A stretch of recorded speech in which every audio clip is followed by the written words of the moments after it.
For exclusive podcasts and more, sign up at patreon.com/partnersincrimemedia. This week's Law & Order Marathon winner is Sean Drew of Virginia Beach, Virginia. Sean will win a marathon decal showing he watched 26.2 hours of his favorite crime show. To be next week's winner, sign up at lawandorderpodcast.com. I'm Kevin Flynn with Rebecca Lavoie and Lawrence Tucker, and these are their stories. You think you know who did it, but you don't know who did it. Law and order, law and order, law and order. It's no ordinary police procedural, baby. It's the FNOG of police procedurals, baby. Law and order, law and order, law and order, law and order. These are their stories, these are their stories. Welcome to These Are Their Stories, the podcast about network TV's most enduring crime franchise and the real-life cases that inspired their shows. I'm Kevin Flynn. Each podcast will break down an episode from either Criminal Intent, SVU, or Original Recipe. And today we're looking at Law & Order, Season 9, Episode 15, Disciple. The girl died during a religious ritual. A do-it-yourself exorcism. Margot Grayson brought her daughter to the Hallisey woman because she was a behavior problem. Whatever happened to sending the kid to her room? Joining me to do just that is true crime author and the host of Crime Writers On and Slate's Mom and Dad Are Fighting podcast, Rebecca Lavoie. Hello, Rebecca. Go Bulldogs, Kevin. Go Bulldogs. Oh my God, what a deep cut. Deep cut. And rounding out our panel is our special guest, the returning champion from the awesome 80s podcast, Lawrence Tucker. Hey, Lawrence. Hello. How are you two? We're great. I guess our last your last appearance here wasn't so traumatic that you decided you would never return. Well, Sandy Duncan makes everything better, and so it's true. She got me through the last one. We'll see what happens in this one. I have a question about Sandy Duncan. Do you think she's 4'10" or 4'12"? Sorry. Let's split the difference. Another deep cut. 4'11". Yeah. Hey, Lawrence, how has your life changed since you've been on our podcast? Oh my goodness, you don't even yeah, that's a lot of ways. I found out what kidney stones were. Never experienced that before. Ouch. Yeah. Sorry, Lawrence. Not a fun thing to learn. Is that our fault? No, I don't think so. Oh, okay, super. In fact, because of the kidney stones, I found out that I was born with one kidney. Who knew? What? Goodness. It's called a horseshoe kidney. What happened was in the womb, my two kidneys became one. A super kidney. Wow. One super kidney. One super kidney. Apparently, one super kidney to rule them all. Apparently, 1 in 500 people have this affliction, but don't know it because who really goes and gets pictures taken of their kidneys unless they really have to? That's true. Yeah. Good thing you weren't on for our Dan Taberski episode where the guy got the kidney ripped out of his body. That's what I was wondering. If somebody kidnapped Lawrence and put him in a bathtub full of ice, well, they'd be very disappointed. Very surprised. Disappointment. Very surprised. They had to drug him and drag him back to that hotel. So they had to buy all that ice, rent the scalpel, and then be like, damn, there's nothing on the side. It's just one big kidney. It's kind of in the middle for me. So, yeah, they would be like, he has no kidneys unless they really... Man, they would have hacked you up like a butcher. Oh, it would have been horrible. Hopefully that never happens to poor Lawrence. I think he's safe. Of all the things I've worried about, now I have that in my head. Lawrence, we've already asked you this, but can you tell us, of all the Law & Order franchises, which two cops are your favorite detective team? Favorite Law and Order detective team. I thought about this today because I was like, man, what if I give a different answer than I did last time? We will totally forgive you. It's fine. Well, We just heard you say it the previous episode. I'm pretty sure that I decided on, because this is what I felt in my gut today, that it was going to be Lenny Briscoe and Detective Green. It was, and that's what you said. Yes, all right. I ultimately went with Briscoe and Green, which I don't know if you hear that too often. Good pick. Was he the one in our clip episode who said, I'm sure nobody ever says this? Yes, he was. That's me. Made the clip episode. But without having the refresher course, can we ask you who's your favorite prosecutorial team? Favorite Law and Order District Attorney Prosecutorial Team. Oh, that's got to be McCoy and Claire Kincaid. Yeah, classic choice. Yeah, I mean, you just can't beat that tension. And No, you're a romantic at heart, I know. I am. All right, let's look at the first half of this episode, Law and Order, Season 9, Episode 15, Disciple. I do have a warning I'd like to just put out there for my own personal benefit.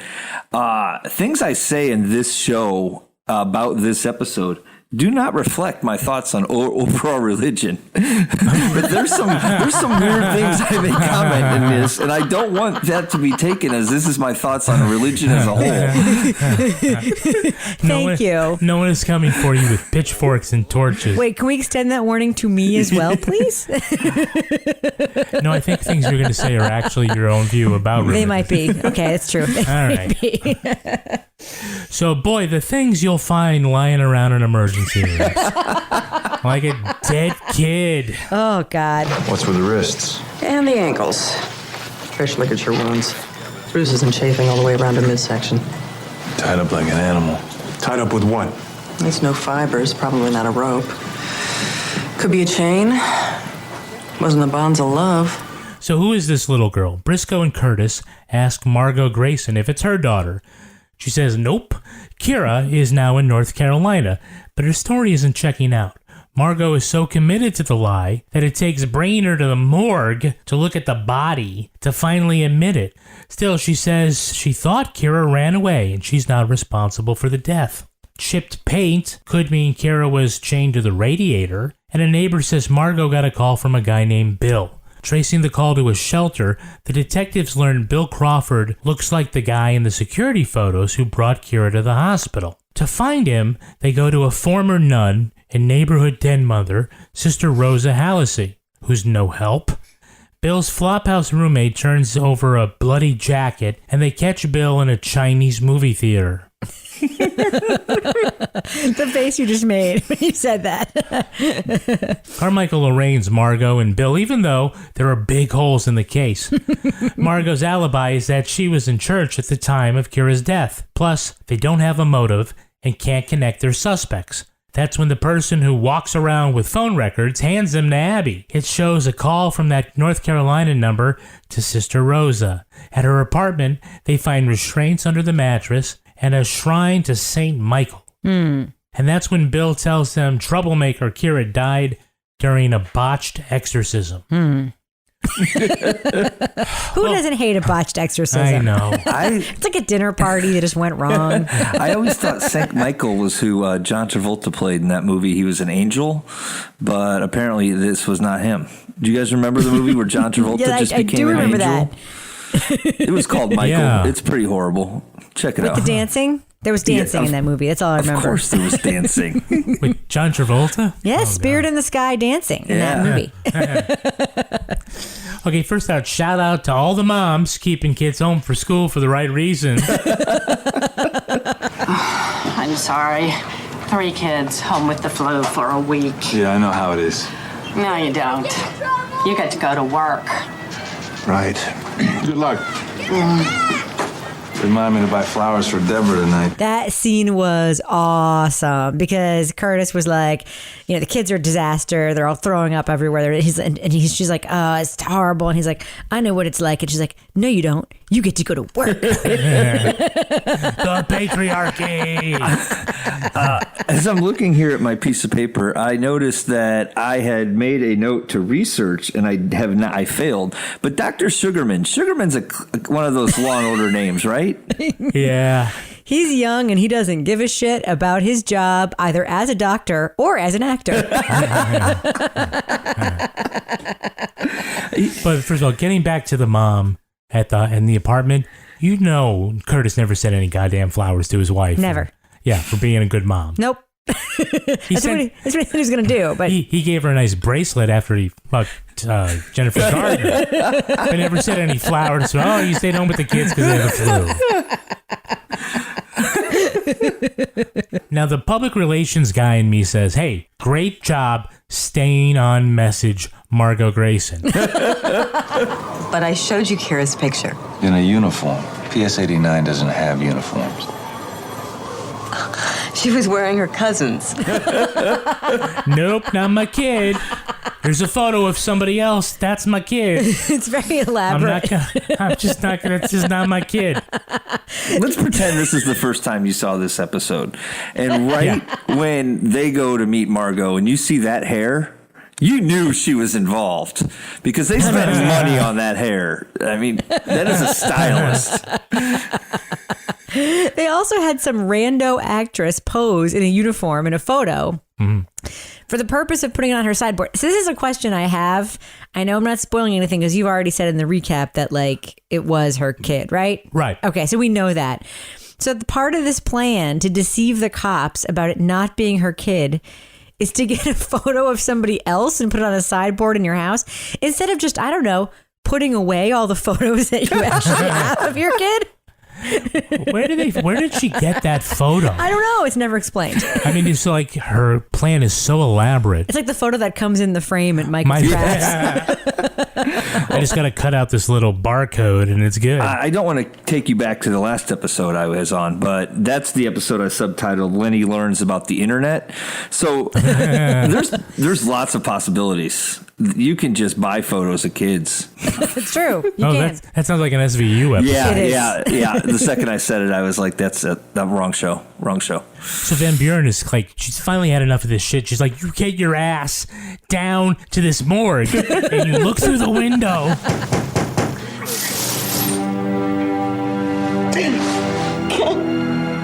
Are you going to stand there and tell me that's not your daughter? Oh my God, Kira. Hey, you're a dead kid, and you tell me that's not your dead kid. She's a cop in this episode. But she's had it up to here with this bullshit. Is there anything better than when Van Buren just loses it finally? She's the best. She is the best. It takes a lot, but when she loses it. She's a simmering pot of hostility. Well, she keeps getting passed over for them promotions. Yeah. All right, we have a bunch of Hey, It's That guys. Yeah, we do. Hey, it's that guy. Let's start with our Hey, It's That girl. Who is the actress playing Sister Rosa? I asked St. Michael what to do. He said Satan was getting stronger, that I had to drive him out. Drive him out with pain. I prayed for the strength to fight Satan. Is that Frances? What's her name? Conroy. Yeah. It's Frances Conroy. So she was the mother, Ruth Fisher, on 6 Feet Under. And you've seen her recently as one of the anthology actors on American Horror Story. Really? Yeah, over the years she's played Myrtle the Witch and the ghostly maid Moira. I think she has like a real frailty about her as an actress. She's like your aunt who knits. That's who she is. She's like your aunt who has went to Woodstock, can tell you those stories, married a guy, and he did her wrong, and she's just become like your substitute mom who actually takes you to do cool things when you're a latchkey kid, and she also knits. That's who she is. I fleshed this out. What the fuck, Rebecca? She's a lot warmer. She's a lot warmer to you. To me, she's the aunt who like lives in the weird house and like has some pets, but you never really see them when you're over there, but you know they're there, and she has a rocking chair. What the fuck, Lawrence? Lawrence and I are very similar. We sort of flesh these things out absolutely. in our minds. We like to imagine ourselves with these people and who would they be to us. Like we have bigger imaginations than you do, apparently, Kevin. I guess so. So Frances Conroy, she's in the new season of Arrested Development. Her character's name is Lottie Dottie Da. Oh, man. So our Hey, It's That guy, who is playing the defense attorney? But what the law asks you to do is to judge my client's actions by her state of mind when this tragedy occurred.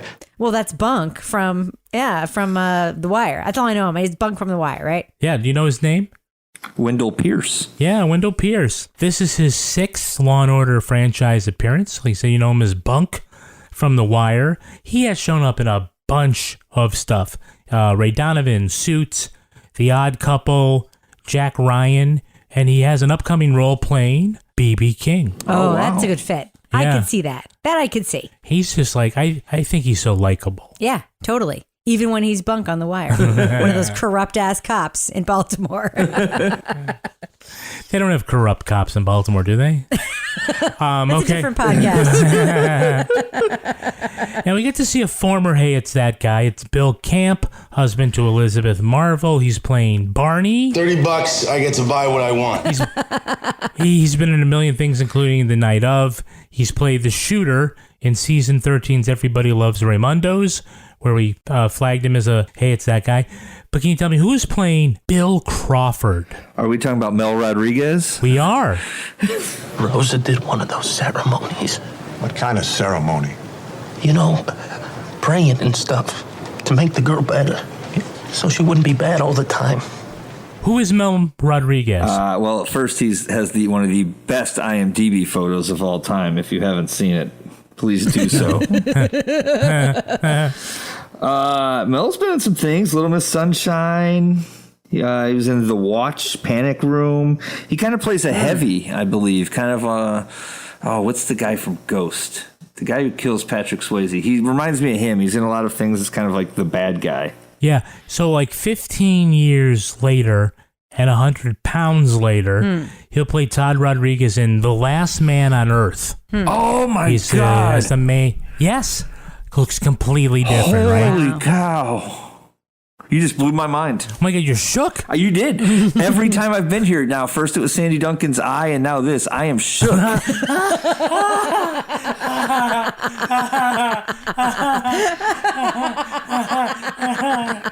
You just got him. That's so good. I'm going to dub in some laughter from when I was okay, can you recognize the little girl playing Alyssa Turner? I can. That's Leighton Meester from Gossip Girl. I think it's her. She's not in my class. She's like hyperactive or something. Who has exactly the same face she had like later when she was on TV in her 20s. Just exactly the same. Yeah, she played Blair on Gossip Girl. Even when she's just giving her mom like the fuck you, even though you've been beaten by dad mom look. Like that. Like she's supposed to be giving a super weird like they're in a shelter and like they just ran away from their abusive dad and she still has attitude to her mom who literally has a black eye. It's a little weird. I know, fuck you kid, right? But it's very on brand. Fuck that kid. All right, those were all great folks, but I want to know, do you recognize the actor who's playing Margot's attorney? Streets are dangerous. Obviously, the child ran into someone who killed her. Margot's attorney? Yeah. I don't know if I do. When do we even see? Oh, no, I don't. Yeah. Okay, that's Jim Brancaccia. His claim to fame is that he's been in over 1,000 commercials, and he is, ready, the voice of Olive Garden. Oh. Congratulations. When you're here, you're family. Soup, salad, and breadsticks. Yes. You know what? I hear it now. You do hear it now, right? You may be family, but you're not Italian. It's a good time to remind everyone that the Pasta Pass is for sale here soon. So if you want that unlimited pasta for like 60 days, you better fork over that $100. So Briscoe and Curtis start canvassing, trying to find the guy that they see in the surveillance video. He's wearing a Bulldogs jacket. That was your reference earlier. Go Bulldogs. And my favorite cutaway is that Curtis shows this guy a picture of the suspect, and he says, "This is the guy that dropped Kira off at the hospital, you know? Kind of looks like you. Kind of looks like you." Yeah. Kind of looks like you. Kind of looks like everybody. It looks like you and you. Not the old guy who played the candlestick in Beauty and the Beast, but it looks like the rest of you. You get a suspect photo, and you get a suspect photo. Van Buren, that could be you. How do you feel about the Bulldogs? They're going to win this year? So we got to remember, they arrest Bill after catching him in the Chinese theater. They arraign him, and then he's around in the system for a while. They arrest Sister Rosa. They bring him back. He's still in the same fucking clothes. He's just sitting there. Bill has this kind of aw shucks thing about him, but he kept saying, they kept asking him if he was in the room when it happened, or when it happened. And I'm a Hamilton fan. I don't know if you guys are Hamilton fans, but in my mind, I was just like, Bill was in the room where it happened, the room where it happened, the room where it happened. I was just super pissed at how mean they were being to Bill. He was so clearly, because he surfaced so early as a suspect, like we as viewers know he didn't do it. And they're just so mean. And I'm like, stop being mean to Bill. He just wanted to watch a movie in the Chinese theater and swap his jacket out. He's a Bulldogs fan. Don't be so mean. By the way, if they go into that Chinese theater and the music that is playing is so not PC. I was like, dun-dun-dun-dun-dun-dun-dun. It's like, but maybe all the Chinese films playing there have that soundtrack. I don't know. We don't know. But it was pretty Listen, it's a good place to stay warm. That's all we're told. Apparently so. If you're homeless, go to the Chinese theater. Get some popcorn. You're hungry. Get it in an hour. It's fine. Yeah. Maybe That was a good joke. Yeah. On the toilet. Now, because when they go to Sister Rosa's apartment, Lenny's nosing around in the living room, and the tech comes out and he says, There's nothing in the kitchen. It's clean like you can't believe. Like they just spent an hour spraying luminol everywhere, and that's when Curtis says, hey, check out the bedroom. Like you couldn't have at least like looked around first. Like they spent all the time in the kitchen. I don't know, there's stuff back there. We'll get to that. We'll get to that. Why would they assume the girl was killed in the kitchen? No, am I the only one? I mean, a lot of exorcisms take place in the kitchen. Yeah, obviously. But I actually thought they literally meant the kitchen was clean. Yeah. That's actually how I interpreted that. I thought she cleaned the kitchen. Okay, nothing to see here, officer. I thought they were... Sister Rosa keeps a clean kitchen, guys. I'm going to be honest with you. When I saw that scene, I literally thought they were commenting on, wow, we've been to like a lot of shithole apartments in the last couple of days, guys. But in this one, there are golf clubs, there are roller skates, and the kitchen is clean. Yeah. That's what I maybe that was just my misinterpretation. No, they go in and they find like all the restraints underneath the bed, and it's like, why are you thinking it's a murder? Maybe Sister Rosa's got a kink. Right. That's what I'm saying. In 2019, that scene would have went really different than it did then. Yeah. Yeah, she wouldn't have had like secondhand belts. She would have gone to like leather and lace and have gotten like the really good high quality cuffs. Right. Why does Sister Rosa have a swing in here? Leather with the dog studs. Yeah. I have a real question though. Yeah. She has her exorcism armoire. Yes. Yeah, right. Yes. Why are there Christmas lights inside the exorcism armoire? Is that for Christmas our is a benefit? holiday. Yeah. Just so that we can see Christmas, it? Jesus, St. Michael, exorcism. It's pretty simple if you think about it. Yeah. But I wonder, did she drill a hole in the back so she could run the wiring? I mean, it's an armoire. It's not a entertainment center. You know she did because she can fix bicycles. She does all that mechanical stuff. You know that thing was wired for those Christmas lights, just waiting. So here's the thing. Like, if you're keeping it lit all the time, presumably. All the time, yeah. Like, are you just doing exorcisms constantly? It's like the heat lamp at McDonald's. You never know when you're going to need it. Well, I'd like to think she shuts them off at night, wakes up in the morning and thinks, is this an exorcism day? Nah, I'm not turning them on. I just kind of want to lay on the couch. It could be, though. Right? It could be. Let's plug it in just in case. There is nothing more embarrassing than someone bringing someone over for an exorcism and you don't have your lights on.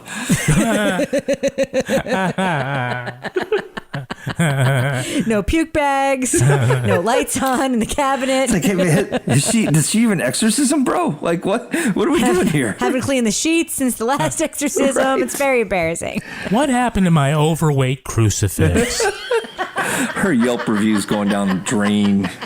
Yeah. Now let's look at the second half of this episode. Both Margot and Sister Rosa are charged with murder. Depraved indifference. Kira was tied to a bed during the ritual. They fractured her ribs, punctured her lung. To save her from the devil.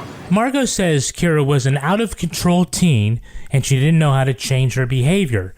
Margot agrees to testify against Sister Rosa, saying she convinced her Kira was possessed by the devil and to perform the exorcism. In her own defense, Sister Rosa says she heard the voice of St. Michael tell her the devil was getting stronger and she needed to act. That's when Carmichael rolls her eyes and makes a jerk-off hand gesture under the table. Rosa says she and Bill bound the child to the bed, placed a crucifix on her chest and fatally crushed her ribs by laying on top of her. Although she admitted just about everything, McCoy thinks her religious convictions are real and worries the jury won't convict her. After a strong summation saying that she is accountable to God and to the laws of man, the jury finds her guilty. Okay, so when they tell Schiff what the motive is, he says, they say Kira was out of control and they performed an exorcism. He says, whatever happened to sending a kid to her room? Whatever happened to just chaining a kid to a radiator like we do all the time? They did that too. It didn't work.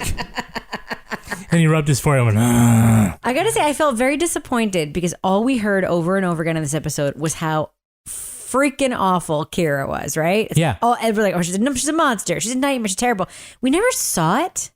Well, she was fucking dead, Rebecca. I know, but I kind of What do you feel wanted like her corpse to roll around and like roll her eyes? It would have been nice to have like the look at her iPhone, like the cold open scene. Yeah, maybe could have like started with some of her being awful because I just felt so bad that all these adults were talking about how awful she is. I'm like, she's a child, guys. What is the matter with you? I nicknamed the second half of the episode "So Exorcisms." They're okay, I guess. Because that's how I felt. Like it was just like she was awful, so it kind of had to happen, right? Like that was just kind of the defense argument. That's right, totally. Well, Carmichael goes to see a priest about an exorcism, and he's like, "Yeah, we've got an app for that." Yeah, totally. The afflicted person does not levitate or move objects around a room. Maybe the air of secrecy stirs up people's imaginations. I'm not going to debate church doctrine with you, Miss Carmichael. This is why I love McCoy and Carmichael so much. And my huge problem with this episode is that we did not get any Carmichael courtroom scenes confronting this nut on the stand. She never gets to do that. She just sits there. I know. She gets arraignments, Rebecca. Come on. It's a formula. Her whole eye rolly, this is total bullshit, hocus pocus, what are you all talking about this episode is why I love her so much. And when she's in there with these two men and they're sort of like, well, people of faith. And she's just like, ugh, gross. She really is making that hand jerk off gesture, right? Half the time, like, oh, fuck you, whatever. Yeah. So Sister Rosa gets on the stand. Of course, she's first direct examination from Bunk, and then later the next day the cross examination from McCoy. So she's talking a lot, spinning her whatever. Rebecca, let's start with you. What do you think of this performance by Sister Rosa? Well, it's an amazing performance by the actress, Frances Conroy. Deadpan, creepy.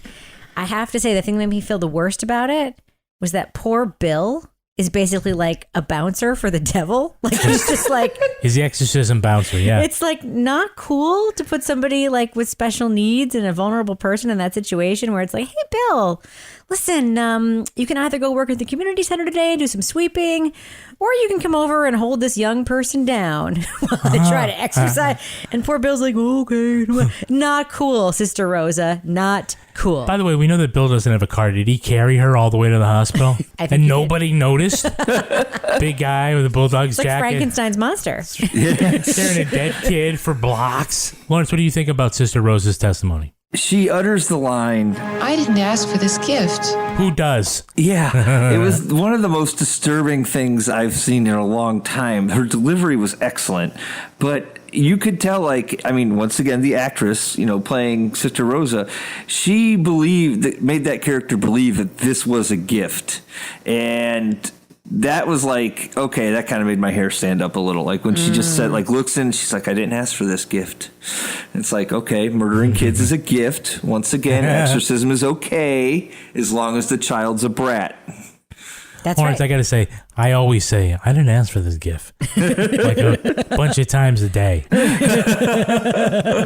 I don't ask to not be able to put the toilet seat down. I don't ask for the gift of not knowing what laundry gets done on hot and what gets done on cold. I don't ask for that. I don't ask for that. Are there different temperatures in the laundry? All right, so I have a question for you guys. Yeah. Sister Rosa had, I'm assuming, more than one character witness, but the one that we saw on the stand was a dad who testified that she also performed an exorcism on his kid, and it worked. We heard Rosa praying.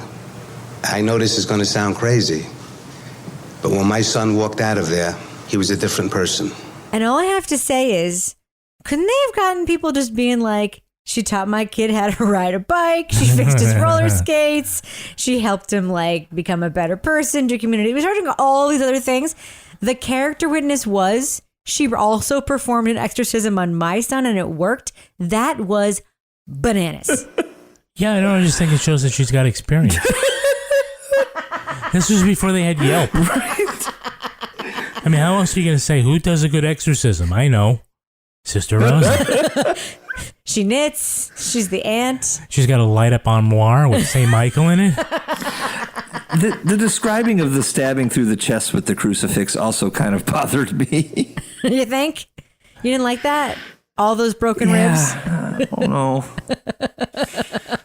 I'm telling you, Sister Rosa is the creepy aunt, not the nice, like, cool aunt. Listen, that husband left her for a reason. He did. His damn secretary, that's what it was.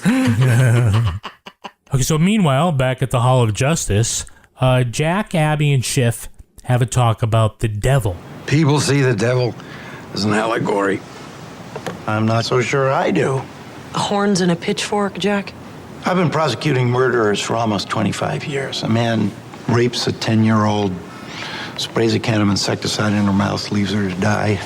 There are things I can't explain away as aberrant human behavior. You can believe evil exists without buying into demonic possession. If your religious faith is based on miracles, why not anti-miracles? McCoy has seen things. He has seen things. Can I tell you something? With your voice sounding like it does right now, a little bit hoarse, you're talking about McCoy has a completely different effect on me. You actually sound a little bit like Jack McCoy. No, I don't. Hey guys, kid in the room. Kid in the room. Lawrence, what do you think about this discussion that they have? Basically, what they come down to is the idea whether or not, if she truly believes that St. Michael is telling her to do this, that it's different than the Son of Sam murder or somebody else who thinks they hear voices and they're doing the wrong thing for the right reason. Few things in life get me more excited than a Jack McCoy monologue. But this one fell flaccid. I just didn't flaccid? Like. Yeah, I said that. Not turgid? To me, this episode lacked a bit of, like you said, it kind of they kind of stalled, and it lacked some of that substance where Jack McCoy just didn't have enough meat on the bone to give a great Jack McCoy monologue here. I get what he's trying to do. He's trying to, separate, if she believes she heard it, she's not guilty of murder, maybe we might lose. But then you always have, Schiff there, and he's just like, well, you're going to have to prove the saint's a sinner or something. I can't remember his exact. You can prove that the saints can murder somebody. They tried Joan of Arc. They said, Joan of Arc. And again, I counted like no fewer than 3 times did Schiff put his hand on his forehead like, I can't believe I'm having this conversation. Another 10 years of this shit before I retire. But to your point, Rebecca, as far as Carmichael, she gave the jerk-off motion with her eye rolls like every time McCoy talked in these scenes. Like she was like, whatever. And as she should. You're right. She's a God-fearing Texan, I think. Yes. Right. And she grew up with enough people trying to preach this to her, not Jack McCoy, that he's not the one that's going to convince her. Well, the problem is he has no credibility here. We've seen Jack McCoy in so many episodes, on the right side of the law, and like Claire Kincaid or Abby Carmichael being like, but it's a kid, Jack. Like, you really want to like try a 14-year-old for some heinous thing? And he's like, well, he knew what he was doing. It was wrong. So we've seen so many of those scenes that when Jack capitulates because some loon thinks that Christmas light St. Michael in her armoire is talking to her like it's the lion, the witch, and the saint in the wardrobe. And you see that being the thing classic. That like turns him. Guys, that's for the clip show next time. That's great. That's fucking great. I'm just saying, like, I understand why she keeps making that hand motion under the table because I'm doing it along with her. And that's what I'm saying too. Is as far as McCoy, this was not a McCoy rant. Like this was an out of character attempt to like extend the story a little, and I just didn't buy it. And it just wasn't Jack McCoy to me. What was happening in the culture at that time where they thought this would be an okay thing for us to believe as an audience? I'm sure we'll find out in the From the Headlines part of the episode, right? I didn't listen to this podcast. I mean, it's 99. We're fearing Y2K at this point, maybe. Ooh, maybe. Yeah. I will say, the problem with Jack McCoy is that he wasn't effective. We had the defendant on the stand. Does God absolve you? No, I have to answer to God. So you admit that in God's eyes, you're responsible for what happened to Kira Grace? St. Michael told me to take the evil out of her. You have to answer to God for what happened to Kira? Yes, Mr. McCoy. Kira was lost because I wasn't strong enough to defeat Satan. Do you acknowledge your responsibility for the child's death? I can only try and do what St. Michael asks. He just could not get her to admit that she had committed this crime. But she did admit that she committed this crime. Right, but she wanted to admit that she was accountable to God, yes. right? Do you acknowledge responsibility? And she's like, I had no choice. And he's like, all right. It was because I was weak and yeah. It started, I first wrote, because it starts and it looks like McCoy has her set up for the classic McCoy cat and mouse, where he's going to get her to commit to saying something, and then he gets the twinkle and he turns around, he looks at Carmichael, he puts his head down, he puts it back up, he does a 180 spin, and then he just goes into McCoy mode. And he got right up until looking at Carmichael, and then he just kind of lazily turned back around, walked up, and then didn't nail her. I was like, all right, this is the Jack McCoy I'm waiting for. Still kind of limp. And that's when I made the note, why isn't Carmichael doing this closing? Yeah. That's not the way it goes, Rebecca. Come on. Abby says, it's black and white, Jack. It's black and white. Well, let's take a look at the real-life story that inspired this episode. It's time for Ripped from the Headlines. You think you know who did it. You think you know who did it. But you don't know who did it. You don't know who did it. Ripped from the Headlines. This episode was inspired by the 1998 death of Charity Miranda Martin. The 17-year-old Long Island teenager and her family believed her depression was caused by demonic possession. Her mother Vivian and older sister Serena attempted to conduct an exorcism. For 2 hours, the family prayed with Charity, who begged them to get the demon out of her body because it was hurting her. When Vivian believed there was no other way to free her daughter, the mother covered Charity's face with a pillow to smother her.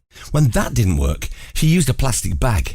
Relatives discovered the girl had died when they entered the home and found the mother and daughter chanting over her body. Serena Miranda Martin was charged for holding her sister down while her mother suffocated her. A judge found Vivian Miranda not responsible by reason of insanity. She was sent to a mental hospital.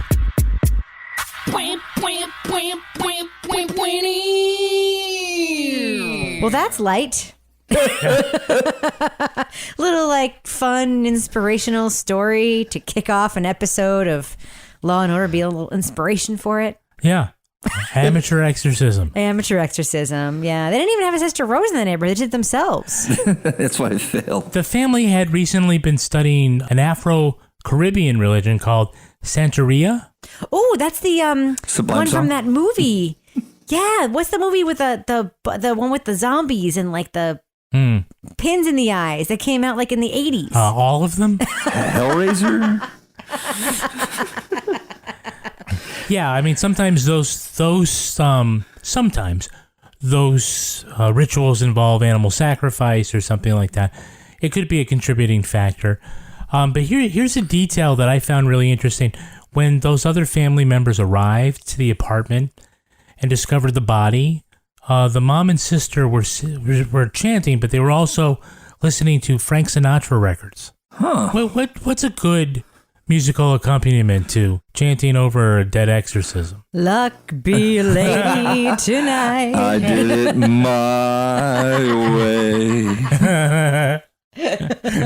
They did not specify, but that's a good guess. Come fly with me. Let's fly away as we exorcise you. Exorcisms of some sort have happened for centuries because teenagers suck.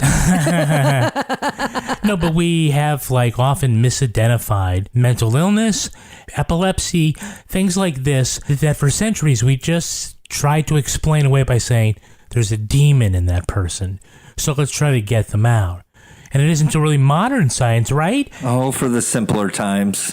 Yeah, right. It'd be so easy. Let's just stone them. I mean, I'm not saying it's better, obviously, but what Lawrence just said did like ring true with me. Like, doesn't it sound kind of awesome? Just to be like, it's the devil. It's fine. It's just the devil. It's a much easier explanation. It is. Than having to deal with the hard work of helping somebody with a mental illness. Especially if your insurance is not great. Yeah. It's true. It's true. Just give me a very heavy crucifix that'll break my ribs. Ugh. And that might do it. Think of all the time those people had to surf the internet because they weren't thinking about mental illness. They just blamed the devil. Yeah. They had the true. internet, right? In the 1600s. That was a thing. Yeah, well, they didn't have Wi-Fi, so they had to dial up. But yeah, geez. I mean, it was slow. Yeah, and that noise. There were only 3 web pages. That's then, right. so, yeah. Right. And the devil is trending on Twitter all the time. It takes me back to the AOL chat room days, huh, guys? Look, I don't know about the exorcism part, but damn it, there were times I would have chained a kid to the radiator if I could get away with it. Which kid? All of them. Oh, that's terrible. I mean, not at the same time. I don't think that's a good look for you to say that on a podcast. I'm just going to be real, Kevin. Not that I haven't thought it secretly. He did say, in Kevin's defense, he did say wished. If he could. If he could. He understood he couldn't. That's true. Thank you, Lawrence, for being my character witness. I was trying more as a defense lawyer, trying to help you out. You're better than Punk. Well, that's going to do it for us. I want to thank our special guest, Lawrence Tucker. Lawrence, where can our listeners follow you online? You can follow me on Twitter at Awesome80s Podcast. Currently, I have taken 2019 away from doing my own podcast. After 10 straight years, I just wanted a break. So 2019 is the year of doing stuff I've never done before. Exorcisms? Yes, I've not. I went to my first Renaissance fair. I don't know if you guys have been. Very impressive if you go to the right one. Did you eat a giant turkey leg? Walking around in like a fancy cat costume? I had a cat costume. No, everyone said the turkey legs that day were dry, so I stayed away. I had a bunch of chicken though. Nice. Oh, that is much better than podcasting.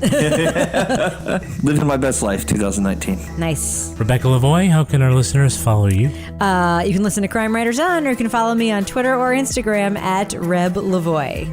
And you can track me on Twitter at Kevin P. Flynn. You can also tweet to us at Law & Order Pod or follow us on Instagram at These Are Their Stories Podcast. Our newsreader was Cy Frater. Our theme music was composed and performed by Uncanny Valleys. Line editing by Henry Lavoie. Content assistance from Travis Roy. Lily Flynn handles promotions. To get ad-free episodes of These Are Their Stories a week early, sign up for Stitcher Premium. Get your first month free at stitcherpremium.com/crime. All clips from this podcast were used in compliance with the U.S. Copyrights Act Fair Use Exemption for criticism and commentary. Special thanks to the elite squad of the Law & Order Wiki community for preserving the evidence. If you want to know what episodes we're talking about in our upcoming shows, go to lawandorderpodcast.com. Sign up for our newsletter for a chance to be our next Law & Order Marathon winner. These Are Their Stories was produced in the Yoga Loft above the Bodega in Bay St. Louis, Mississippi studio, and is a production of Partners in Crime Media.